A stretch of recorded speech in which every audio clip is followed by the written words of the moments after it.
Waongo hao. Ush, mimi ni mchapakazi sana na hakuna mtu atakayejikwa bikra ikiwa mimi bado nafanya kazi mochwali. Wawa Kitumbi, unaongea kuhusu nini wewe? Mimi hapa naongea kuhusu kazi yangu mzee.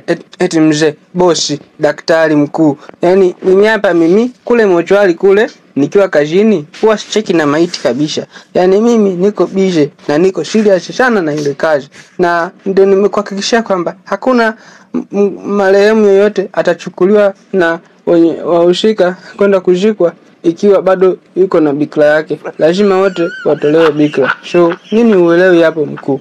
It is simple and clear kabisa. Bosh, mimi niko serious na kazi. Mocho aliko mikono salama kabisa. Mikono ya Kitumbi itafanya kazi vizuri.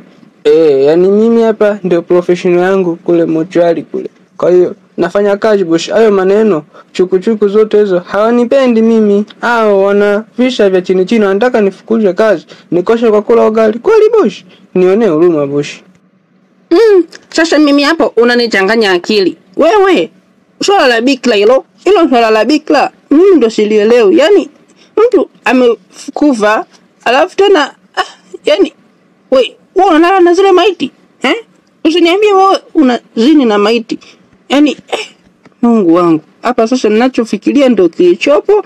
Yani naanza kuogopa mimi. Wewe ni kiumbe wa kawaida kweli? Eti wewe ni kiumbe wa kawaida kweli? Usudi nikawa na ajili mizimu kwenye hospitali yangu. Mimi sitaki mizimu hapa. Wewe ni binadamu kweli?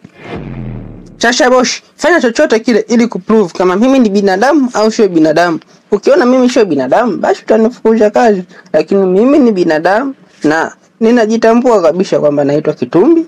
Yes, nafanya kazi kwenye hospitali yako na mimi ni kitengo cha mochwali. Mochwali iko mikono salama. Sasa fanya kitu kuamini ili uprove sasa kwamba mimi ni kiumbe kweli au mimi ni mzimu. Kwa sababu uniamini mimi unaishi mimi ni mzimu. Hapana, mimi ni binadamu na ninaisikia maumivu. Kwa hiyo hata ukinifinya tu hapa nitajua hapa maumivu. Yani usijali, mimi ni binadamu bosh. Bosh, mbona kofi zito sana hilo? Limeuma sana bosh wangu. Bosh, kofi limeuma sana. Lakini bosh wewe nielewe. Mimi nafanya kazi kwa ufasaha sana na ninatumia utaalamu mkubwa sana kwa sababu kule kuna tisha kule kuna mauza. Alafu kama leo nyumbani usiku nimeota ndoto ya ajabu. Nimeota kama nimetembelewa na kiumbe fulani ka ajabu. Yani hii ndoto lazima niende kwa mganga, sijui wataalamu wa nyota, sijui wa ndoto nikaitafsiri kwa sababu nimeota ndoto ambayo sijawahi kuota katika maisha yangu. Kwa hiyo napitia wakati mgumu bosh. Usinichukulie hivyo. Lakini ndio hivyo. Uko hospitali, hospitali. Uko mochwali. Mimi huwa kuna nipoza mara moja napunguzia stress kwa wale maiti. Sasa sema nini bosh? Nina stress sana hafu hili kofi limeuma sana bosh wangu. Mimi ngoja niende nikafanye kazi sasa maana pamoto hapa. Na ukafanya kazi kweli. Sio kumbwela huko. Fanya kazi. Kwa mama naume wewe kaja. Hakika raha za dunia tumeumbiwa sie. Mimi naitwa Molofyefu. Napenda sana kutafuna pishi. Yani mimi pishi kijageto. Naitafuna kuliko elimie. Mie Molofyefu. Mr. Mapisi. Mie Molofyefu. Mr. Mapisi. Napenda kutafuna pishi mie. Nazichapa. Nazichapa pishi mie. Nazichapa. Na hizi ndevu mbili zangu zinanipa blandi. Japokuwa na ushavu unene lakini ushavu ndi chochote kile. Yeah, of course. Binti nimeenjoy sana leo. Wewe, hebu acha kujizima data sawa? Hebu nipe pesa yangu mimi niondoke. Nimeshafanya kazi yangu usiku kucha.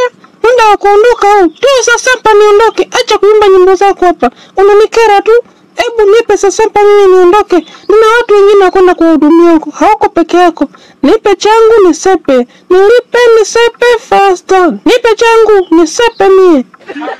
Hebu wewe mwanamke acha kunichanganya bwana. Hivi wewe kwani nimeenjoy peke yangu hapo? Si utamu tumepata wote. Alafu saizi unanidai tena hela. Ila wanawake ni magaidi nyie. Yaani nyie wanawake ni magaidi. Kweli wanawake ni magaidi sana nyie. Sijui mna nafsi gani. Sasa tumeenjoy yote, tumebiringuka wote. Then sasa hivi unanidai tena mimi pesa. Jamani, hiyo sio haki. Sasa hizi mlisema 50-50. What is 50-50 here? Sasa unakuwa unadinyanyasa. Hiyo sio 50-50. Do you understand? Yeah? Elewa basi, tumeenjoy yote. Hapa pesa mimi kweli pesa shina, sitoi pesa. Wewe mwanaume wewe, hivi unajisikia unachoongea? Masuala ya utamu kupata wote, mimi halinihusu. Kikubwa ulinifuata pale ukasema unahitaji huduma, umezidiwa sijui na upwiru. Mimi nikasema sawa, tukakubaliana na pesa. Nikaja hapa, nimefanya kazi yangu kwa ufasaha kabisa. Sasa hivi eti sina pesa. Wewe acha mazoea ya kijinga hiyo. Nitakufanya kitu hamna. Naitwa Irene, sijui unanijua au unanisikiaga huko. Sasa wewe unabweka. Wakati unaona kabisa tumechafua mashuka hapa, nabidi nifue ya mashuka, nabidi ninunue sabuni. Sasa nitanunuaje sabuni kama nikikupa pesa? Kwa hiyo inabidi ninunue sabuni hiyo pesa. Mimi sitoi pesa, sina pesa, natakiwa ninunue sabuni hapa, sawa? Kwa hiyo understand it. Mimi siwezi nikatoa pesa. Sijui utanifanya nini. Irene anaisikiaga kwamba sijui Irene mkausha. Basi simalizie make nitaanza kuogopa hata mimi mwenyewe. Lakini mimi siogopi wewe. Mimi sina pesa. Nenda kwenu bana. Mimi inabidi ninunue sabuni hapa nifue ya mashuka. Wewe mwanamke gani umechafua mashuka yangu kwanza? Sasa wewe nikikuchekea sana unaniona kama matako yako. Sasa ngoja kwanza nikuonyeshe show mpumbavu wewe. Sasa leo utatambua Irene ni mwanamke au mwanaume ndio utakaposhtuka leo. Ngoja nikufanyie kitu hamna. Natoa tu pesa.